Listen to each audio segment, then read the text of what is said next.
ಸಿದ್ಧಾರೂಢರಾಯ ನಮಃ. 49ನೇ ಅಧ್ಯಾಯ.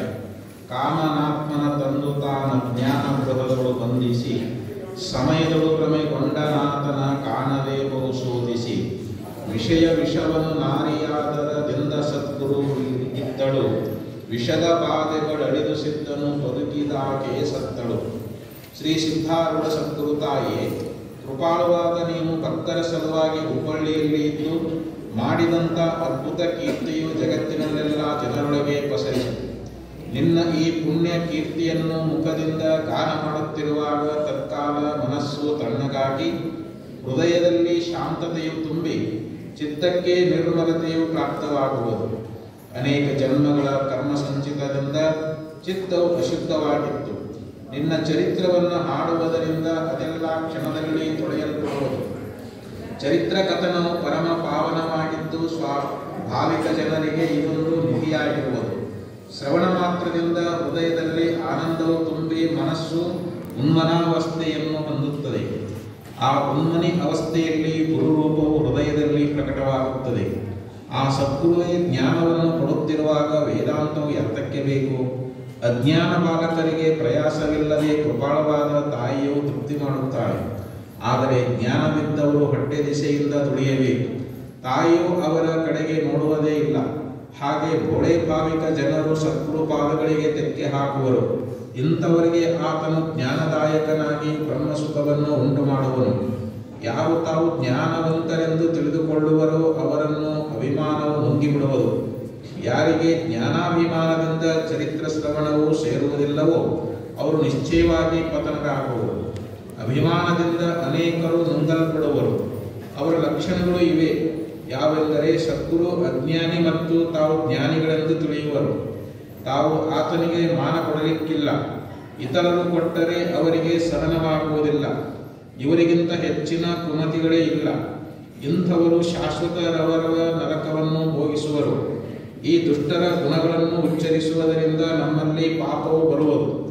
ಆದ್ದರಿಂದ ಸಿದ್ಧನಾಮವನ್ನು ಉಚ್ಚರಿಸಿ ಪಾಪಮುಕ್ತರಾಗತಕ್ಕದ್ದು. ಇರಲಿ, ಈಗ ಚರಿತ್ರ ಕಥನವನ್ನೇ ಕೇಳಲಿಕ್ಕೆ ಶ್ರೋತಾರಿಚ್ಛಿಸುವರು. ಸಿದ್ಧಾಶ್ರಮದಲ್ಲಿ ದಯಾಗಣರಾದ ಸಿದ್ಧಾರೂಢರು ವಿರಾಜಮಾನರಾಗಿರುವಾಗ ಅನೇಕ ಪ್ರೇಮಳ ಭಕ್ತ ಜನರು ಇವರನ್ನು ಪಲ್ಲಕ್ಕಿಯೊಳಗೆ ಕೂಡಿಸಿ ಹುಬ್ಬಳ್ಳಿ ನಗರದಲ್ಲೆಲ್ಲ ಉತ್ಸವದಿಂದ ಮೆರೆಯಿಸುವ ಸಮಯದಲ್ಲಿ ಇದನ್ನು ನೋಡಿ ದುರ್ಮನಸ್ಕರಾದವರಿಗೆ ಬಹಳ ತಳಮಳವಾಗುತ್ತಿತ್ತು. ಉಪ್ಪಿನ ಬಸಪ್ಪನೆಂಬ ಲಿಂಗಾಯತನು ಹುಬ್ಬಳ್ಳಿಯಲ್ಲಿರುವನು. ಆತನಿಗೆ ಸಿದ್ಧಾರೂಢರ ಮೇಲೆ ಬಹಳ ಭಕ್ತಿ ಇದ್ದು ನಿತ್ಯದಲ್ಲಿ ದರ್ಶನಕ್ಕೋಸ್ಕರ ಬರುವನು. ಆತನ ಮನೆಯ ಸಮೀಪ ಪ್ರಸಿದ್ಧವಾದ ರುದ್ರಾಕ್ಷ ಮಠವೆಂಬುವುದಿರುವುದು. ಹೀಗಿರುತ್ತಾ ಸದ್ಗುರುಗಳನ್ನು ಆ ಮಠದಲ್ಲಿ ಕರೆದುಕೊಂಡು ಬಂದು ಪೂಜಿಸಬೇಕೆಂಬ ಉತ್ಕಟ ಇಚ್ಛಾ ಆತನಿಗೆ ಉತ್ಪನ್ನವಾಯಿತು. ಶಿವರಾತ್ರಿಯ ಪುಣ್ಯ ದಿವಸದಲ್ಲಿ ಪ್ರತಿ ವರ್ಷ ಆ ಮಠದಲ್ಲಿ ಉತ್ಸವದಿಂದ ಸದ್ಗುರುಗಳನ್ನು ಕರೆದುಕೊಂಡು ಹೋಗಿ ಬಸಪ್ಪನು ಬಹು ಆದರದಿಂದ ಪೂಜಿಸುವನು.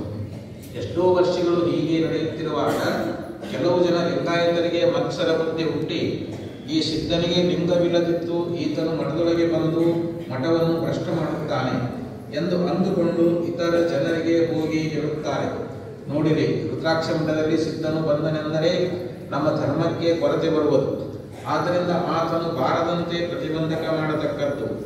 ಒಂದು ವರ್ಷ ಶಿವರಾತ್ರಿ ಉತ್ಸವ ಸಮೀಪ ಬಂದಾಗ ಸಿದ್ಧಾರೂಢರನ್ನು ರುದ್ರಾಕ್ಷ ಮಠದಲ್ಲಿ ಕರೆತಂದು ಪೂಜಿಸುವುದಕ್ಕೆ ಬಸಪ್ಪನನ್ನು ಸಿದ್ಧ ಮಾಡುತ್ತಿದ್ದನು. ಆಗ ದುರ್ಜನರು ಬಂದು ಬಸಪ್ಪನನ್ನು ಕುರಿತು, ನಾವು ಪೂಜಾ ಮಾಡಗೊಡಲುವುದಿಲ್ಲ. ಆ ಬಲಿಯನ್ನು ಇಲ್ಲಿಗೆ ಕರೆದುಕೊಂಡು ಬಂದೆಯೆಂದರೆ ಆತನಿಗೆ ಇಲ್ಲಿಂದ ಜೀವಂತವಾಗಿ ಹೋಗಿಬಿಡುವುದಿಲ್ಲ ಎಂದು ಹೇಳಿದರು. ಇದನ್ನು ಕೇಳಿ ಬಸಪ್ಪನಿಗೆ ಬಹಳ ದುಃಖವಾಯಿತು. ಆತನು ಸಿದ್ಧಾರೂಢರ ಕಡೆಗೆ ಬಂದು ದುರ್ಜನರ ಈ ಹೇತುವನ್ನು ನಿವೇದಿಸಿದಾಗ ಶ್ರೀ ಸಿದ್ಧರು, ಜನರಿಗೆ ದುಃಖವಾಗುವುದಾದರೆ ರುದ್ರಾಕ್ಷ ಮಠದಲ್ಲಿ ಪೂಜೆಯನ್ನು ಮಾಡಬೇಡ ಅಂದರು. ಇಷ್ಟರಲ್ಲಿ ಸರ್ಕಾರಿ ಅಧಿಕಾರಿಯು ಬಂದು ಸ್ವಾಮಿಯವರಿಗೆ ರುದ್ರಾಕ್ಷ ಮಠದಲ್ಲಿ ದರ ವರ್ಷ ಪೂಜೆ ಮಾಡುವಂತೆ ಮಾಡಿದೆ. ಅಡ್ಡಿ ಮಾಡುವವರಿಗೆ ನಾವು ನಿವಾರಿಸುವೆವು ಎಂದು ಹೇಳಿದ್ದು ಕೇಳಿ ಬಸಪ್ಪನಿಗೆ ಬಹಳ ಆನಂದವಾಯಿತು. ಆಗ ಆ ಅಧಿಕಾರಿಯು ಲಷ್ಕರ ತಗೊಂಡು ಬಂದನು ಮತ್ತು ಉತ್ಸವವು ಬಹು ಸಂಭ್ರಮದಿಂದ ರುದ್ರಾಕ್ಷ ಮಠಕ್ಕೆ ಮುಟ್ಟಿತು. ಸಶಸ್ತ್ರ ಸಿಪಾಯಿಗಳನ್ನು ನೋಡಿ ದುರ್ಜನರೆಲ್ಲ ಅಲ್ಲಿಂದಲೇ ಅಡಗಿದರು. ಸಿದ್ಧಾರೂಢರನ್ನು ಬಹು ವೈಭವದಿಂದ ಪೂಜಿಸಿ ಬಸಪ್ಪನು ಉತ್ಸವದಿಂದ ಮಠಕ್ಕೆ ಮುಟ್ಟಿಸಿದನು. ತಮ್ಮ ಪ್ರಯತ್ನವೆಲ್ಲ ನಿಷ್ಫಲವಾದವೆಂದು ಆ ದುರ್ಜನರು ಬಹಳ ತಳಮಳಿಸುತ್ತಾ ಅವರೆಲ್ಲರೂ ಕೌಲಿ ಮಠದಲ್ಲಿ ಒಟ್ಟುಗೂಡಿ ವಿಶೇಷ ವಿಚಾರವನ್ನು ಮಾಡಲಾರಂಭಿಸಿದರು. ಒಬ್ಬನನ್ನುತ್ತಾನೆ, ಆ ಭವಿಯನ್ನು ಬಿಡಬಾರದು, ಹಿಡಿದುಕೊಂಡು ಬಂದು ಕೊಂದೇ ಬಿಡಬೇಕು. ಇವನನ್ನು ಜೀವದಿಂದ ಇರಗೊಟ್ಟರೆ ನಮ್ಮ ಲಿಂಗಾಯತ ಧರ್ಮವನ್ನು ಈತನು ಸಂಪೂರ್ಣವಾಗಿ ನಾಶ ಮಾಡುವನು. ಕೆಲವು ಮೂಢ ಲಿಂಗಾಯತರನ್ನು ಮರ್ತಿಗಡಿಸಿ ಇವನು ಧರ್ಮ ನಾಶ ಮಾಡುತ್ತಾನೆ. ಇದನ್ನು ನೋಡಿ ನೋಡಿ ಸುಮ್ಮನಿದ್ದರೆ ಬಸವಣ್ಣನು ನಮ್ಮ ಮೇಲೆ ಕ್ಷೋಭಗೊಳ್ಳುವನು. ಇದಕ್ಕೆ ಮತ್ತೊಬ್ಬನು ಆತನನ್ನು ಕೊಲ್ಲಲಿಕ್ಕೆ ನಮಗೆ ವೇಳೆ ಹಿಡಿಯುವುದಿಲ್ಲ. ಊಟಕ್ಕೆ ಕರೆದರೆ ಯಾರ ಮನೆಗಾದರೂ ಆತನು ಬರುತ್ತಾನೆ ಎಂದು ಹೇಳಲು ಮೂರನೆಯವನು, ಹಾಗಾದರೆ ನಾನು ಆತನ ಭಕ್ತನೆಂದು ತೋರಿಸಿಕೊಂಡು ಊಟಕ್ಕೆ ಕರೆದುಕೊಂಡು ಬಂದು ಇದೇ ಮಠದೊಳಗೆ ನಮ್ಮ ಮನೋರಥವನ್ನು ತೀರಿಸಿಕೊಳ್ಳುವ ಎಂದು ಹೇಳಿದನು. ಈ ಭಾಷಣವನ್ನು ಕೇಳಿ ಎಲ್ಲರಿಗೂ ಸಂತೋಷವಾಗಿ, ಇನ್ನು ಮೇಲೆ ಆರುಡವೆಂಬ ನಾಮವೇ ಉಳಿಯದಂತೆ ಅದನ್ನು ಅಳಿಸಿಬಿಡುವೆವು ಎಂದು ನುಡಿದರು. ಒಂದು ದಿನ ಸಂಜೆ ಹೊತ್ತಿಗೆ ಒಬ್ಬ ಲಿಂಗಾಯತನು ಸ್ವಾಮಿಯವರ ಬಳಿಗೆ ಬಂದು ಸದ್ಭಾವದಿಂದ ನಮಸ್ಕರಿಸಿ ಮಧುರವಾಣಿಯಿಂದ ಅನ್ನುತ್ತಾನೆ, ಹೇ ಮಹಾಪ್ರಭು ಸದ್ಗುರುರಾಯರೇ, ನಿಮ್ಮ ಚರಣಕ್ಕೆ ದೈನ್ಯ ಭಾವದಿಂದ ನಾನು ಪ್ರಾರ್ಥಿಸುವುದೇನೆಂದರೆ ದೀನನಾದ ನನ್ನ ಮೇಲೆ ಕೃಪಾ ಮಾಡಿ ನಮ್ಮ ಗೃಹಕ್ಕೆ ಭೋಜನಕ್ಕೆ ಬರಬೇಕು. ಇದನ್ನು ಕೇಳಿ ಸದ್ಗುರುಗಳು, ನಾನು ರಾತ್ರಿ ಎಲ್ಲಿ ಎಂದೂ ಉಣ್ಣುವುದಿಲ್ಲ, ಬೇಕಾದರೆ ನಾಳೆ ಪ್ರಾತಃ ಕಾಲಕ್ಕೆ ನಿಮ್ಮಲ್ಲಿಗೆ ಬರುವೆನು ಎಂದು ಅಂದರು. ಆಗ ಆತನು ಸದ್ಗದಿತನಾಗಿ, ನಿಮ್ಮನ್ನು ಇವತ್ತು ಪೂಜಿಸಲಿಕ್ಕೇ ಬೇಕೆಂದು ನಮ್ಮಲ್ಲಿ ಎಲ್ಲರೂ ಆತುರವುಳ್ಳವರಾಗಿರುತ್ತಾರೆ. ಪೂಜೆಗೆ ವೇಳೆ ಹಿಡಿಲಿಕ್ಕಿಲ್ಲ. ಏನಾದರೂ ಅಲ್ಪ ಪ್ರಸಾದವನ್ನು ತೆಗೆದುಕೊಂಡು ನೀವು ಶೀಘ್ರವಾಗಿ ಮಠಕ್ಕೆ ತಿರುಗಿ ಬರಬಹುದು. ಇವತ್ತು ನೀವು ವಾರದಿರಲು ನಮ್ಮಲ್ಲಿ ಯಾರೊಬ್ಬರು ಉಣಗಾರರು. ದೀನನ ಮೇಲೆ ಕೃಪೆ ಮಾಡಬೇಕು ಎಂದು ಆಡಿದ ಕರುಣಾವಚನವನ್ನು ಕೇಳಿ ಆ ಭೋಳನಾಥನು ಆ ಮನುಷ್ಯನ ಅಭಿಪ್ರಾಯವನ್ನು ವಿಚಾರಿಸದೆ ತತ್ಕಾಲವೇ ಹೊರಟನು. ಮಠದೊಳಗಿದ್ದ ಇತರ ಶಿಷ್ಯರಿಗೆ ಆತನು ಊಟಕ್ಕೆ ಕರೆಯದೆ ಸಿದ್ಧಾರ್ಥನನ್ನು ಮಾತ್ರ ಕವರಿ ಮಠಕ್ಕೆ ಕರೆದುಕೊಂಡು ಹೋದನು. ಒಂದು ಕೋಲಿಯೊಳಗೆ ಕೂಡಿಸಿ ಬರುತ್ತೇನಂತ ಹೇಳಿ ಆತನು ಹೊರಗೆ ಬಂದು ಬಾಗಿಲು ಎಳೆದುಕೊಂಡು ಕಿವಿ ಹಾಕಿಬಿಟ್ಟನು. ಸಿದ್ಧರು ಒಳಗೆ ಸಿಕ್ಕರೆಂದು ಆ ದುರ್ಜನರಿಗೆ ಬಹಳ ಆನಂದವಾಗಿ, ರಾತ್ರಿಯೊಳಗೆ ಈ ಭವಿಗೆ ಯಮಪುರಿಗೆ ಕಳಿಸೋಣ ಎಂದು ಅಂದು ಮಧ್ಯರಾತ್ರಿಯಾಗುವ ದಾರಿ ನೋಡಿ ಸ್ವಸ್ಥ ಹೊರಗೆ ಕುಳಿತರು. ಕೋಲಿಯೊಳಗಿದ್ದ ಸಿದ್ಧನಾಥರು ಜ್ಞಾನ ದೃಷ್ಟಿಯಿಂದ ಸರ್ವವನ್ನು ತಿಳಿದು ಮನಸ್ಸಿನಲ್ಲಿ ವಿಚಾರಿಸುತ್ತಾರೆ, ಈ ಮೂರ್ಖರಿಗೆ ಏನು ಮಾಡಬೇಕಾದೀತು? ಇವರು ಅಜ್ಞಾನಿಗಳಿದ್ದು ತಮ್ಮ ಹಾನಿಯನ್ನು ತಾವು ತಿಳಿಯಲಾರರು. ಆದ್ದರಿಂದ ಇವರಿಗೆ ಮಹಿಮೆಯನ್ನು ತೋರಿಸಿ ಇವರ ಮನಸ್ಸು ಭಕ್ತಿಪಥಕ್ಕೆ ಹಚ್ಚಬೇಕು. ಹೀಗೆ ಮಾಡಿದರೆ ನನ್ನ ಅವತಾರ ಈ ಕಾಲದಲ್ಲಿ ಸಫಲವಾಗುವುದು. ಹೀಗಂದು ಸಿದ್ಧ ಮುನೀಶ್ವರರು ಆತ್ಮ ಧ್ಯಾನದಲ್ಲಿ ಮಗ್ನರಾಗಿ ಶಾಂತ ಸ್ಥಿತಿಯಲ್ಲಿ ಕುಳಿತು ಬಿಟ್ಟರು. ಇತ್ತ ಮಠದಲ್ಲಿದ್ದ ಶಿಷ್ಯ ಜನರಿಗೆ ಮನಸ್ಸಿನಲ್ಲಿ ಬಹಳ ಶಾಂತಿಯು ಉಂಟಾಯಿತು. ಸದ್ಗುರುಗಳ ದಾರಿ ನೋಡುತ್ತಾ ಬಹಳ ಹೊತ್ತಾಯಿತು. ಆದರೂ ಬರಲಿಲ್ಲವೆಂದು ಚಿಂತಾಕ್ರಾಂತರಾಗಿ ಅವರನ್ನು ಶೋಧಿಸಲಿಕ್ಕೆ ಊರೊಳಗೆ ಹೋಗುವಂತವರಾದರು. ದಾರಿಯಲ್ಲಿ ಜನರಿಗೆ ಕೇಳುತ್ತಾರೆ, ನೀವೇನಾದರೂ ಶ್ರೀ ಸಿದ್ಧಾರೂಢರನ್ನು ನೋಡಿದ್ದೀರೇನಪ್ಪ? ಅದಕ್ಕೆ ಅವರು ನಾವು ನೋಡೇ ಇಲ್ಲ ಅಂದಾಕ್ಷಣ ಶಿಷ್ಯರು ಬಹಳ ತಳಮಳ ಪಡುತ್ತಾ, ಹೇ ಸದ್ಗುರುರಾಯನೇ, ನಿನಗೆ ಎಲ್ಲೆಂತ ಹೋಗೋಣ? ನಾವು ನಿನ್ನನ್ನು ಕುರಿತು ಮಾಡಿದ ಶೋಧನೆ ವ್ಯರ್ಥವಾಗುವುದಲ್ಲ. ಬೇಗನೆ ಬಂದು ನಮಗೆ ಭೇಟಿಯಾಗಪ್ಪ. ಅನೇಕ ಗೃಹಗಳಲ್ಲಿ ನಿನ್ನನ್ನು ಹುಡುಕಿದೆವು, ಆದರೆ ಅಲ್ಲಿ ನಿನ್ನ ವಾರ್ತೆ ಇಲ್ಲ. ಗಿರಿ ವನ ಪ್ರವಾಹಗಳಲ್ಲಿಯೂ ನಿನ್ನನ್ನು ಹುಡುಕಿದೆವು, ಆದರೆ ಎಲ್ಲಿಯೂ ನೀನು ಸಿಗಲಿಲ್ಲ. ನೀನು ಕೃಪಾ ಮಾಡಿದೆ ಎಂದರೆ ನಿಶ್ಚಯವಾಗಿ ನೀನಿರುವ ಸ್ಥಾನ ನಮಗೆ ತಿಳಿಯುವುದು. ಹೊರಗೆಲ್ಲ ಕಡೆಗಳಲ್ಲಿ ಹುಡುಕಿ ಹುಡುಕಿ ನಾವು ಬಹಳ ಶ್ರಮಪಟ್ಟೆವು. ಯಾರ ಮನೆಯಲ್ಲಿ ನೀನು ಇರುವೆಯೋ ತಿಳಿಯದು. ಕೃಪಾಳವಾದ ಸದ್ಗುರುನಾಥನೇ, ಅನಾಥರಾದ ನಮಗೆ ಶೀಘ್ರ ಪ್ರಾಪ್ತನಾಗುವುದು. ನಿನ್ನ ದೀನ ಭಕ್ತರಾದ ನಮಗೆ ಭೇಟಿ ಕೊಡು. ಈ ಪ್ರಕಾರ ಅನ್ನುತ್ತಾ ನಗರವೆಲ್ಲ ತಿರುಗಿ ಬಹು ಪ್ರಯಾಸಪಟ್ಟು ಶ್ರಮಪಟ್ಟು ಕಟ್ಟ ಕಡೆಗೆ ಒಂದು ಬಾವಿಯ ಕಟ್ಟೆ ಮೇಲೆ ಎಲ್ಲರೂ ಕುಳಿತುಕೊಂಡು ಸದ್ಗುರು ಪ್ರಾರ್ಥನೆ ಮಾಡಲಾರಂಭಿಸಿದರು. ಕಂಠ ಗದ್ಗದಿತವಾಗಿ ಕಣ್ಣೊಳಗಿಂದ ದುಃಖಾಸವನ್ನು ನೆನೆಸುತ್ತಾ ಸುರಿಸುತ್ತಾ ಸದ್ಗುರುಗಳ ಅನೇಕ ಗುಣಗಳನ್ನು ನೆನೆಸುತ್ತಾ ಅಂಧಕಾರದೊಳಗೆ ಕುಳಿತಿರುವರು. ಅಕಸ್ಮಾತ್ತಾಗಿ ಮುಂದೆ ಒಂದು ಪ್ರಕಾಶವನ್ನು ಕಂಡರು. ಆ ಪ್ರಕಾಶನದಲ್ಲಿ ಸದ್ಗುರುಮೂರ್ತಿಯನ್ನು ನೋಡಿ ತತ್ಕ್ಷಣವೇ ಎದ್ದು ಆತನನ್ನು ಭರದಿಂದ ಅಲಂಘಿಸುವಂತವರಾದರು. ಅನಂತರ ಆ ಸದ್ಗುರುವಿನ ಎರಡೂ ಕೈ ಹಿಡಿದು ಅತ್ಯಾನಂದದಿಂದ ಮಠಕ್ಕೆ ಕರೆದುಕೊಂಡು ಹೋಗಿ ವಿಚಾರಿಸುತ್ತಾರೆ, ಇದೇನು ಕೆಲಸ ಮಾಡಿದೆಯಪ್ಪ ಗುರುವೇ? ಅದಕ್ಕೆ ಸಿದ್ಧಾರೂಢರು, ಆ ಮನುಷ್ಯನು ನನ್ನನ್ನು ಕರೆದುಕೊಂಡು ಹೋಗಿ ಒಂದು ಕೋಣೆಯೊಳಗೆ ಕೂಡಿಸಿ ಬಾಗಿಲು ಹಾಕಿಬಿಟ್ಟನು. ನಾನು ಅಲ್ಲೇ ಧ್ಯಾನಸ್ಥನಾಗಿ ಕುಳಿತಿದ್ದೆ. ಹೀಗೆ ಕುಳಿತಿರುವಾಗ ನಿಮ್ಮ ಆರ್ತಧ್ವನಿಯು ಅಕಸ್ಮಾತ್ತಾಗಿ ನನ್ನ ಕಿವಿಗೆ ಬಿತ್ತು. ಕೂಡಲೇ ಗಡಬಡಿಸಿ ಎದ್ದು ನಿಮ್ಮ ಬಳಿಗೆ ಓಡಿ ಬಂದೆ. ಎಂದು ಅಂದದ್ದು ಕೇಳಿ ಶಿಷ್ಯ ಜನರು ನಮ್ಮ ಈ ನಿಧಿಯನ್ನು ಈ ದುರ್ಜನರು ಏನು ಮಾಡುತ್ತಿದ್ದರೋ ನಮ್ಮ ದೈವ ಬಲದಿಂದ ತಿರುಗಿ ನಮ್ಮ ಕೈ ಸೇರಿದೆ ಎಂದು ಹೇಳಿದರು. ಇತ್ತ ಕೌದಿ ಮಠದಲ್ಲಿ ಆ ದುರ್ಜನರು ಮಧ್ಯರಾತ್ರಿ ವೇಳೆ ನಿರೀಕ್ಷಿಸುತ್ತಾ ಕುಳಿತಿದ್ದರು. ದ್ವೇಷ ಬುದ್ಧಿಯ ಮೂಲಕ ಅವರ ಮನದಲ್ಲಿ ಧ್ಯಾನದಲ್ಲಿ ಸದ್ಗುರುನಾಥನೇ ತುಂಬಿದ್ದನು. ಊರೊಳಗೆ ನಿಶ್ಶಬ್ದ ಆಯಿತೆಂದರೆ ಮೆಲ್ಲಗೆ ಕೋಲಿಯೊಳಗೆ ಹೋಗಿ ಆತನ ಬಾಯೊಳಗೆ ಅರಿವೆ ತುಂಬಿ ಆಮೇಲೆ ಅವನಿಗೆ ಪೂಜಿಸೋಣ ಎಂದು ತಮ್ಮೊಳಗೆ ಅನ್ನುತ್ತಿದ್ದರು. ಮಧ್ಯರಾತ್ರಿಯಾಗುತ್ತಾ ಬಂತು. ನಗರ ವಾಸಿಗಳ ಕಲಿಬಿಲಿಯು ಮೆಲ್ಲಗೆ ಶಾಂತವಾಗುತ್ತಾ ಕಡೆಗೆ ಸರ್ವತ್ರ ಪೂರ್ಣ ನಿಶ್ಶಬ್ದವಾಯಿತು. ಆಗ ದುರ್ಜನರು ಮೆಲ್ಲಗೆ ಎದ್ದು ಕೋಲಿಯ ಬಾಗಿಲು ತೆರೆದು ದೀಪ ಹಿಡಿದು ನೋಡುವಾಗ ಅಲ್ಲಿ ಸಿದ್ಧರು ಕಾಣಿಸಲಿಲ್ಲ. ಪ್ರತಿಯೊಬ್ಬರ ಕೈಯಲ್ಲಿ ಒಂದು ಬಡಿಗೆ ಹಿಡಿದುಕೊಂಡು ಅಲ್ಲಿ ಇಲ್ಲಿ ಹುಡುಕಲಿಕ್ಕೆ ಆರಂಭಿಸಿದರು.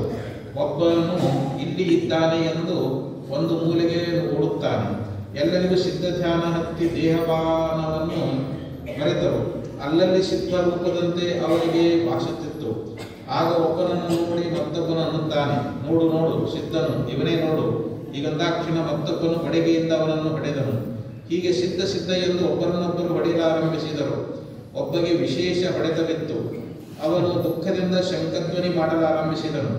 ಇದನ್ನು ಕೇಳಿ ನೆರೆ ಮನೆ ಜನರು ಗಾಬರಿಯಿಂದ ಎದ್ದು ಓಡಿ ಬಂದು ನೋಡುವಾಗ 6 ಮಂದಿ ಒಬ್ಬರಿಗೊಬ್ಬರು ಹೊಡೆಯುತ್ತಾ ಸಿದ್ಧ ಅನ್ನುತ್ತಾ ಆವೇಶದಿಂದ ಹುಚ್ಚು ಹಿಡಿದವರಂತೆ ಅತ್ತಿತ್ತ ಓಡುತ್ತಿದ್ದರು. ಆಗ ಆ ಜನರೆಲ್ಲ ಕೂಡಿ ಆ 6 ಮಂದಿಯನ್ನು ಹಿಡಿದು ಹೊರಗೆ ತಂದು ನೋಡಿ ನಗುತ್ತಾ, ನೀವು ಸಿದ್ಧ ಅನ್ನುತ್ತೀರಿ, ಆತನು ಸಿದ್ಧಾಶ್ರಮದಲ್ಲಿರುತ್ತಾನೆ.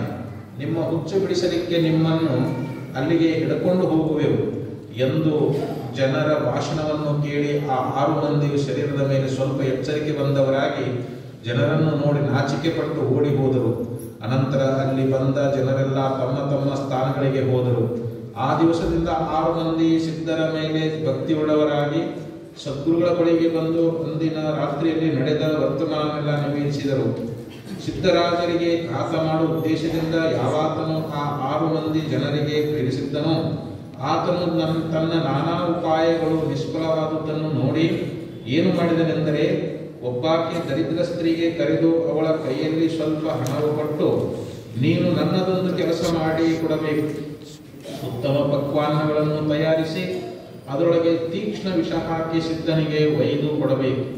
ವಿಷ ಇಂಥದ್ದಿರಬೇಕು, ಅದನ್ನು ತಿಂದ ಕೂಡಲೇ ಅವನು ಸಾಯಬೇಕು. ನಿನ್ನ ಪಕ್ವಾನ್ನ ತಿಂದು ಆತನು ಸತ್ತದ್ದಾದರೆ ನಿನಗೆ ಬಹಳ ದ್ರವ್ಯವನ್ನು ಕೊಡುವೆನು ಎಂದು ಹೇಳಿದ್ದು ಕೇಳಿ ಆ ಹೆಂಗಸಿಗೆ ದ್ರವ್ಯ ಲೋಭದಿಂದ ಬಹಳ ಸಂತೋಷವಾಯಿತು. ಆ ದಿವಸದಿಂದ ಆ ಹೆಂಗಸು ಅನುದಿನ ಸಿದ್ಧಾರೂಢರಿಗೆ ಭೇಟಿಯಾಗುತ್ತಿದ್ದು, ಆಮೇಲೆ ಒಂದು ದಿನ ವಿಷ ಹಾಕಿದ ಉತ್ತಮ ಪಕ್ವಾನ್ನವನ್ನು ಸಿದ್ಧ ಮಾಡಿದಳು. ಅದನ್ನು ತೆಗೆದುಕೊಂಡು ಸಿದ್ಧಾರೂಢರ ಬಳಿಗೆ ಬಂದು ಒಳಗೆ ಕೌಟಿಲ್ಯ ತುಂಬಿದವಳಾಗಿ ಹೊರಗೆ ಬಹು ಪ್ರೇಮಳ ಮತ್ತು ಮಧುರ ಭಾಷಣ ಮಾಡುತ್ತಾಳೆ. ಮಹಾರಾಜರೇ, ಈ ಉತ್ತಮ ಪಕ್ವಾನ್ನವನ್ನು ನಿಮ್ಮ ಸಲುವಾಗಿ ನಾನು ಸ್ವಹಸ್ತದಿಂದ ಸಿದ್ಧ ಮಾಡಿ ತಂದಿರುವೆನು. ನೀವು ಈಗಲೇ ಇದನ್ನು ಸೇವಿಸಬೇಕು. ಇಂಥ ಪ್ರೇಮಳ ವಚನವನ್ನು ಕೇಳಿ ಸದ್ಗುರುಗಳು ಅವಳನ್ನು ಕುರಿತು, ನಾನು ಈಗಲೇ ಭೋಜನ ತೀರಿಸಿ ಹೊರಗೆ ಬಂದಿರುವೆನು ಎಂದು ಉತ್ತರ ಕೊಟ್ಟರು. ಆಗ ಆಕೆಯು ಬಹಳ ಆಗ್ರಹ ಮಾಡಿದ್ದರಿಂದ ಸಿದ್ಧರು ಒಂದೇ ಗ್ರಾಸವನ್ನು ಸ್ವೀಕರಿಸಿ, ಇನ್ನೂ ಸಾಕು, ನೀನು ಮನೆಗೆ ಹೋಗು ಅಂದರು. ಅದು ವಿಷಾನ್ನವೆಂತ ಸದ್ಗುರುಗಳು ಆಗಲೇ ತಿಳಿದು ಆ ಸ್ತ್ರೀಯನ್ನು ಕುರಿತು, ಯಾವ ಪ್ರಾಣಿಗಾದರೂ ಈ ಅನ್ನವನ್ನು ಕೊಡಬೇಡ, ಇದನ್ನೆಲ್ಲ ಭೂಮಿಯಲ್ಲಿ ಹುಗಿದುಬಿಡು ಎಂದು ನುಡಿದದ್ದನ್ನು ಕೇಳಿ ಗಾಬರಿಯಾಗಿ ಭಯದಿಂದ ನಿಸ್ತೇಜಳಾಗಿ ಮನೆಯ ಕಡೆಗೆ ಓಡಿ ಹೋದಳು. ಪುನಃ ಮಠಕ್ಕೆ ಬರಲೇ ಇಲ್ಲ. ಅವಳಿಗೆ ಮಹತ್ತಾದ ಭಯ ಉತ್ಪನ್ನವಾಗಿ ರಾತ್ರಿ ಹಗಲು ಸಿದ್ಧರಾಯನ ರೂಪವೇ ಕಾಣಿಸುತ್ತಿತ್ತು. ಅಂತರ್ಬಾಹ್ಯದೊಳಗೆ ಎಲ್ಲರೂ ಸಿದ್ಧ ರೂಪವನ್ನೇ ಕಾಣುವಂತವಳಾಗಿ ಬಹಳ ಭಯ ಪಡುತ್ತಿದ್ದಳು. ಏನೇನು ನೋಡುವಳೋ ಅದೆಲ್ಲ ಭಯಂಕರ ರೂಪದಿಂದ ಸಿದ್ಧನೆ ಎಂಬಂತೆ ಕಾಣಿಸುತ್ತಿತ್ತು. ಜನ, ಗೃಹ, ಸೂರ್ಯ, ಚಂದ್ರ ಮುಂತಾದ್ದೆಲ್ಲ ಸಿದ್ಧ ಗುರುವಿನಂತೆ ಕಾಣಿಸುತ್ತಿದ್ದವು. ಈ ಪ್ರಕಾರ 15 ದಿನ ತನಕ ಅವಳು ಭಯದ್ದೇ ದುಃಖವನ್ನು ಭೋಗಿಸುತ್ತಾ 16ನೇ ದಿವಸ ಸಿದ್ಧ ಅನ್ನುತ್ತಾ ಪ್ರಾಣವನ್ನು ಬಿಟ್ಟಳು. ಅವಳು ಸದ್ಗುರುಗಳಲ್ಲಿ ಐಕ್ಯಳಾದಳು, ಆದರೆ ಬಹು ದುಃಖ ಅನುಭವಿಸಬೇಕಾಯಿತು. ಇತ್ತ ಸರ್ವಜ್ಞರಾದ ಸದ್ಗುರುಗಳು ವಿಷ ತಿಂದಿದ್ದರಿಂದ ಸುಖವಾಯಿತು ಎಂದು ತಿಳಿದುಕೊಂಡರು. ಮನಸ್ಸಿನಲ್ಲಿ ವಿಚಾರಿಸುತ್ತಾರೆ, ಸತ್ಯವಾಗಿ ದೇಹದಲ್ಲಿ ವಿಷ ಪ್ರಯೋಗವಾಗಿದೆ. ಲೋಕಹಿತವನ್ನು ಸಾಧಿಸುವುದರ ದೆಸೆಯಿಂದ ಅವರು ದುಃಖವನ್ನು ಈಗ ಸಹಿಸಬೇಕು. ವಿಷಯ ಸುಖವು ಜನರಿಗೆ ಈಗ ಬಹು ಸಿಹಿಯಾಗಿ ತೋರುತ್ತದೆ. ಆದರೆ ಮುಂದೆ ಆ ಸಂಬಂಧ ನಾನಾ ಥರದ ದುಃಖವನ್ನು ಅನುಭವಿಸಬೇಕಾಗುವುದು. ಅಂಥ ದುಃಖವನ್ನು ನಾನು ಈಗ ಸಹಿಸಿದ್ದರಿಂದ ಅವರಿಗೆ ಪರಲೋಕದಲ್ಲಿ ಸುಖವಾಗುವುದು. ಹೇಗೆ ರಾಡಿ ನೀರೊಳಗೆ ಸ್ವಲ್ಪ ಸ್ಫಟಿಕ ಹಾಕಿರುವಾಗ ಪಾತ್ರೆಯ ತಳವು ನೀರೊಳಗಿನ ಮಣ್ಣು ಎಲ್ಲ ತನ್ನಲ್ಲಿ ತೆಗೆದುಕೊಂಡು ಶುದ್ಧ ನೀರನ್ನು ಜನರ ಹಿತಾರ್ಥವಾಗಿ ಇಡುವುದು, ಅದೇ ಪ್ರಕಾರ ವಿಷದ ನಿಮಿತ್ತ ಮಾಡಿಕೊಂಡು ಸಿದ್ಧರು ಜಗದ ದುಃಖವನ್ನೆಲ್ಲ ತನ್ನಲ್ಲಿ ತೆಗೆದುಕೊಂಡು ಜನರನ್ನು ಸುಖದಲ್ಲಿಡುವರು. ಅಥವಾ ಯಾವ ಮುಕ್ಷು ಜನರು ಬರುವರೋ ಅವರು ಆತ್ಮಪ್ರಾಪ್ತಿ ದಿಶೆಯಿಂದ ತಪಾದಿ ದುಃಖಗಳನ್ನು ಸಹಿಸಬೇಕಾಗುವುದು ಎಂದು ದಯಾಳುವಾದ ಸದ್ಗುರುನಾಥನು ಆ ಮುಕ್ಷುಗಳ ಹಿತಕ್ಕಾಗಿ ದುಃಖವನ್ನೆಲ್ಲ ತಾನೇ ಸಹಿಸಿಕೊಂಡದ್ದರಿಂದ ಅವರು ಗುರುಕೃಪೆಯಿಂದ ಸುಖದಿಂದ ಪಾರಮಾರ್ಥವನ್ನು ಸಾಧಿಸುವರು. ಈ ಪ್ರಕಾರ ಚಿಂತಿಸಿ ಸದ್ಗುರುಗಳು ಅಂದಿನ ರಾತ್ರಿ ಮಲಗಿಕೊಂಡರು. ಮರುದಿವಸ ಪ್ರಾತಃ ಕಾಲದಲ್ಲಿ ಏಳುವಾಕ್ಕೆ ಮೈಮೀರೆಲ್ಲ ಗುಳ್ಳೆಗಳು ಎದ್ದಿದ್ದವು. ಶರೀರವೆಲ್ಲ ಅಗ್ನಿಯಿಂದ ವ್ಯಾಪಿಸಿದಂತೆ ಉಳಿಯುತ್ತಿತ್ತು ಮತ್ತು ಅನೇಕ ವಿಕಾರಗಳು ಕಾಣಿಸಲಾರಂಭಿಸಿದವು. ಮಾಂಸವು ಬಾತು ಬಹಳ ದುಃಖದಿಂದ ನಡುತ್ತಿದ್ದರು. ನಾಲಿಗೆ ಉಬ್ಬಿ ಬಾಯಿ ತುಂಬ ಆಗಿ ಕಿಂಚಿತ್ ಮಾತ್ರವಾದರೂ ಆಹಾರವು ಹೋಗುತ್ತಿದ್ದಿಲ್ಲ. ಕಣ್ಣುಗಳು ಬಾತು ಕೆಂಪು ಆಗಿ ರೂಪವು ಭೀಕರವಾಗಿ ಕಾಣಿಸುತ್ತಿತ್ತು. ಸದ್ಗುರು ದೇಹದಲ್ಲಿಯ ಈ ವಿಕಾರ ನೋಡಿ ಭಕ್ತರೆಲ್ಲ ಗಾಬರಿಯಾಗಿ ಕೆಲವರು ವೈದ್ಯನಲ್ಲಿಗೆ ಹೋಗಿ ಅವನನ್ನು ಕರೆದುಕೊಂಡು ಬಂದು ಸ್ವಾಮಿಯವರನ್ನು ತೋರಿಸಿದರು. ಸದ್ಗುಣ ಸ್ಥಿತಿಯನ್ನು ಸಂಪೂರ್ಣ ನೋಡಿಕೊಂಡು ಆ ಭಕ್ತಜನರನ್ನು ಕುರಿತು ವೈದ್ಯನು ಇವರು ಬದುಕಲಿಕ್ಕಿಲ್ಲ, ಇಂಥ ವಿಕಾರಗಳ ಮೇಲೆ ನನ್ನ ಔಷಧವು ನಡೆಯಲಾರದು ಎಂದು ಹೇಳಿದ್ದು ಕೇಳಿ ಅವರೆಲ್ಲ ಬಹಳ ತಳಮಳಿಸುವಂತವರಾದರು. ಎಲ್ಲರೂ ಹಾಹಾಕಾರ ಮಾಡುವರು. ಸ್ತ್ರೀಯರು ದೀರ್ಘಸ್ವರದಿಂದ ಅಳುವರು. ಕೆಲವರು ದೇಹ ಸ್ಮೃತಿ ಇಲ್ಲದೆ ಭೂಮಿಗೆ ಬೀಳುವರು. ಧೈರ್ಯ ಹಿಡಿಯಲಾರದೆ ಅನ್ನುತ್ತಾರೆ, ನಮ್ಮ ಕಣ್ಣು ದುರ್ಧರವಾಗಿದೆ, ದಯಾಸಾಗರನಾದ ಸದ್ಗುರು ನಮ್ಮನ್ನು ಬಿಟ್ಟು ಹೋಗುತ್ತಾನಲ್ಲ. ಹೇ ಕರುಣಾಕರನಾದ ಪರಮೇಶ್ವರನೇ, ನಮ್ಮನ್ನು ಈ ದುಃಖ ಸಾಗರದಲ್ಲಿ ಬಿಟ್ಟು ಬಿಡಬೇಡ. ನಮ್ಮ ಸದ್ಗುರುವರನನ್ನು ನೆಟ್ಟಗೆ ಮಾಡಿ ನಮಗೆ ಕೊಡು. ಸದ್ಗುರು ದೇಹವನ್ನು ಬಿಟ್ಟನೆಂದರೆ ನಮ್ಮ ಗತಿ ಏನು? ನಮ್ಮನ್ನು ಸಂಕಷ್ಟದಲ್ಲಿ ರಕ್ಷಿಸುವರ್ನ ಯಾರು? ಪರಮೇಶ್ವರನೇ, ಈಗ ಓಡಿ ಬಂದು ನಮ್ಮ ತಂದೆಯಾದ ಸಿದ್ಧನನ್ನು ರಕ್ಷಿಸು. ಇಲ್ಲವಾದರೆ ನಮ್ಮನ್ನೆಲ್ಲ ಕರೆದುಕೊಂಡು ಹೋಗು. ಆತನನ್ನು ಬಿಟ್ಟು ನಾವು ಬದುಕಲಾರೆವು. ಸಿದ್ಧ ಸದ್ಗುರುವೇ ನಮ್ಮ ಪ್ರಾಣನು. ಅವನು ಹೋದದ್ದಾದರೆ ನಾವು ಹೇಗೆ ಜೀವಂತರಾಗಿರುವೆವು? ಈ ಪ್ರಕಾರ ಬಹು ರೀತಿಯಿಂದ ದುಃಖ ಭಾಷಣಗಳನ್ನು ಮಾಡುತ್ತಿರುವಾಗ ಸದ್ಗುರು ಕೇಳಿ ಹಸ್ತ ಸಂಜ್ಞೆಯಿಂದ ಅಂಜಬೇಡಿರಿ, ಸ್ವಸ್ಥರಾಗಿರಿ ಎಂದು ಸೂಚಿಸಿದ್ದು ಕೇಳಿ ಸರ್ವರಿಗೂ ಸುಖವಾಗಿ ಸದ್ಗುರು ನಮಗೆ ಅಭಯವನ್ನಿತ್ತನು. ಆ ದೇವಾದಿದೇವನು ಪ್ರಾಪ್ತನಾದನು. ನಮಗೆ ಪರಮೇಶ್ವರನೇ ಆಗಿರುವ ಸಿದ್ಧರಾಯನಿಗೆ ನಮ್ಮ ದುಃಖವು ಕೇಳಿಸಿತು ಎಂದು ಎಲ್ಲರೂ ಅನ್ನುವರು. 15 ದಿನ ತನಕ ರಾತ್ರಿ ಹಗಲು ಜಾಗರಣೆ ಮಾಡಿ ಸರ್ವಭಕ್ತರು ಸದ್ಗುರು ಸಮೀಪವೇ ಕುಳಿತಿದ್ದರು. ಯಾರೂ ಮನೆಗೆ ಹೋಗಲಿಲ್ಲ. ಈ ಕಾಲದಲ್ಲಿ ಮಹತ್ ಪ್ರಾಣವು ಶರೀರಕ್ಕಾಗುತ್ತಿದ್ದರೂ ಸದ್ಗುಣ ಮುಖವು ಶಾಂತವಾಗಿತ್ತು. ಸ್ವಲ್ಪವಾದರೂ ನರಳುವ ಧ್ವನಿ ಕೇಳಿಸುತ್ತಿದ್ದಿಲ್ಲ. ಮಾತಾಡಲಿಕ್ಕೆ ಆಗದಿದ್ದರೂ ಸಂಜ್ಞೆಯಿಂದಲೇ ಸರ್ವರಿಗೂ ಸ್ವಸ್ಥ ಮಾಡುವರು. ಇಂಥ ಸಂಕಟವಾಗಿರುವಾಗ ಸಹ ಸದ್ಗುರು ರೂಪವು ಸಾಕ್ಷಾತ್ ಶಾಂತಿಯೇ ಮೂರ್ತಿಮಂತವಾಗಿರುವುದೋ ಎಂಬಂತೆ ಕಾಣಿಸುತ್ತಿದ್ದು ಅವರನ್ನು ನೋಡುವವರು ಕಣ್ಣೊಳಗೆ ನೀರು ಸುರಿಸುತ್ತಾ ಈ ಸ್ಥಿತಿಯು ಮನುಷ್ಯ ಮಾತ್ರರಿಗೆ ಅಸಂಭಾವ್ಯವಾಗಿದೆ ಎಂದೆನ್ನುವರು. 15 ದಿವಸಗಳಾದ ಮೇಲೆ ಮೈಮೇಲಿನ ಗುಳ್ಳೆಗಳೆಲ್ಲ ಕರಗಿ ಹೋದವು. ನಾಲಿಗೆಯೂ ಪೂರ್ವದಂತಾಯಿತು. ಕಣ್ಣುಗಳು ನಿರ್ಮಲವಾದವು. ಇದನ್ನು ನೋಡಿ ಭಕ್ತ ಜನರೆಲ್ಲ ಆನಂದದಿಂದ ಜಯ ಜಯಕಾರ ಮಾಡುವಂತವರಾದರು. ಬಹು ಆಹ್ಲಾದದಿಂದ ಈಗ ಸದ್ಗುರುಗಳಿಗೆ ಆರತಿಯನ್ನು ಬೆಳಗಿದರು. ಹೀಗೆ ದುರ್ಜನರು ಸದ್ಗುರುಗಳಿಗೆ ಅಪಾಯ ಮಾಡುತ್ತಿರುವಾಗ ಅವನ್ನೆಲ್ಲ ಆ ದಯಾಳು ಭಕ್ತರ ತಾಣಕ್ಕೋಸ್ಕರ ಉಪಾಯಗಳನ್ನಾಗಿ ಮಾಡುತ್ತಿರುವನು. ಈಗ ಗಹನವಾದ ಲಕ್ಷ್ಯಾರ್ಥವನ್ನು ಕೇಳುವಂತವರಾಗಿರಿ. ಕಾಮ ಕ್ರೋಧಾದಿ ಷಡ್ರಿಪುಗಳೇ ದುರ್ಜನರು. ಸಿದ್ಧ ಸದ್ಗುರುವೇ ಪೂರ್ಣಾತ್ಮನಾಗಿದ್ದು ಆತನನ್ನು ಪ್ರಕಟಿಸುವುದೇ ಉತ್ಸವವು. ಸದ್ಗುಣಗಳೇ ಭಕ್ತರು. ಇವರು ಆತ್ಮನನ್ನು ಪ್ರಕಟ ಮಾಡಲಿಕ್ಕೆ ನೋಡುವಾಗ ಸದ್ರಿಪುಗಳು ಅಡ್ಡ ಬಂದು ಆತ್ಮನನ್ನು ಕೊಲ್ಲುವೆವೆಂದು ಹೇಳುವರು. ಅವರು ಆತ್ಮನಿಗೆ ಅಡ್ಡ ಬಂದು ಆತನಿಗೆ ಬರೆ ಮಾಡುವುದೇ ಇವರ ಕೊಲ್ಲುವುದು. ಆಗ ಈಶ್ವರನೆಂಬ ಸರ್ಕಾರ ಸಹಾಯದಿಂದ ಸದ್ಗುಣಗಳು ಆತ್ಮ ಪ್ರಕಟಣೆಯ ಕಾರ್ಯವನ್ನು ಜರುಗಿಸುವರು. ಅಜ್ಞಾನವೆಂಬ ಕೌದಿ ಮಠದಲ್ಲಿ ಸದ್ರಿಪುಗಳು ಒಟ್ಟುಗೂಡಿ ಆತ್ಮನಿಗೆ ಇಲ್ಲಿ ಕರೆದುಕೊಂಡು ಬಂದು ನಮ್ಮ ಇಚ್ಛೆ ಪೂರೈಸುವೆವು ಅನ್ನುವರು. ಆಗ ರಾಮನು ಆತ್ಮನ ಬಳಿಗೆ ಹೋಗಿ ನಾನಾ ಉಪಾಯಗಳಿಂದ ಆತನನ್ನು ಒಲಿಸಿಕೊಂಡು ಅಜ್ಞಾನದೊಳಗೆ ಕರೆದುಕೊಂಡು ಬಂದು ಬಂಧಿಸುತ್ತಾನೆ.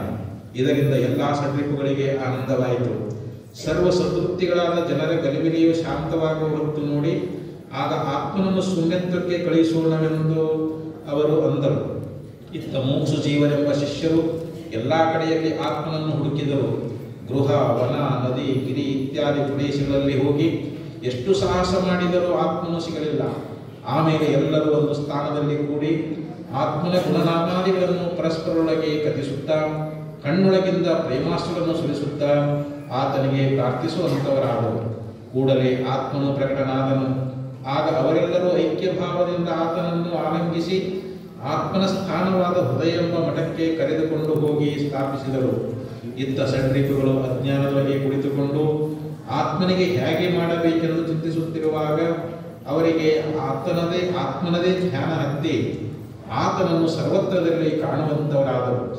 ಕಾಮ ಕ್ರೋಧಾದಿ ಆ ಷಡ್ರಿಪುಗಳು ಆತ್ಮ ಆತ್ಮ ಎಂದು ಒಬ್ಬರಿಗೊಬ್ಬರು ಹೊಡೆಯುತ್ತಿರುವಾಗ ಸದ್ವೃತ್ತಿಗಳು ಎದ್ದು ಬಂದು ಆ ಷಡ್ರಿಪುಗಳನ್ನೆಲ್ಲ ಹಿಡಿದುಕೊಂಡು ಬಿಟ್ಟರು. ಅವರು ಈ ಸದ್ವೃತ್ತಿಗಳ ದೃಷ್ಟಿಯೊಳಗೆ ಬಿದ್ದ ಕೂಡಲೇ ನಾಚಿಕೆಯಿಂದ ಅಡಗಿಕೊಂಡು ಬಿಟ್ಟರು. ಅನಂತರ ಅವರು ಸತ್ಸಂಗದೊಳಗೆ ಹೋಗುತ್ತಲೇ ಆತ್ಮನ ಭಕ್ತರೇ ಆದರು. ಈ ಷಡ್ರಿಪುಗಳನ್ನು ಆತ್ಮಘಾತ ಮಾಡಲಿಕ್ಕೆ ಊಹಿಸಿದ ಅವ್ಯಕ್ತನು ಏನು ಮಾಡಿದನೆಂದರೆ, ಕುಬುದ್ಧಿ ಎಂಬ ದರಿದ್ರ ಸ್ತ್ರೀಯನ್ನು ಕರೆದು ಅವಳ ಕೈಯಲ್ಲಿ ವಿಷಯವೆಂಬ ಹಣವನ್ನು ಕೊಟ್ಟನು. ಸ್ಥೂಲ ಸೂಕ್ಷ್ಮ ವಿಷಯಗಳೆಂಬ ವಿಷವನ್ನು ಅವಳು ಆತ್ಮನಿಗೆ ಕೊಡಲಿಕ್ಕೆ ಹೋದಾಕೆ ಆತನು ತಾನು ನಿತ್ಯ ತೃಪ್ತನಿದ್ದೇನೆ, ತನಗ್ಯಾಕೆ ಈ ದ್ವೈತವೆಂಬ ಪಕ್ವಾನವೆಂದು ಹೇಳಿದನು. ಆಗ ಅವಳು ಭಾವಬಲದಿಂದ ಆತ್ಮನಿಗೆ ವಿಷಯ ಗ್ರಾಸವನ್ನು ಕೊಟ್ಟಳು. ಆದರೆ ಅವಳಿಗೆ ಆತ್ಮಧ್ಯಾಸವು ಹತ್ತಿ ಕಡೆಗೆ ಆತ್ಮನಿಗೆ ಐಕ್ಯರಾದವು. 15 ದಿವಸ ಅಂದರೆ 15 ಕರೆಗಳನ್ನು ದಾಟಿ ಆ ಅವಲೆಯು ತೃಪ್ತಳಾದವು.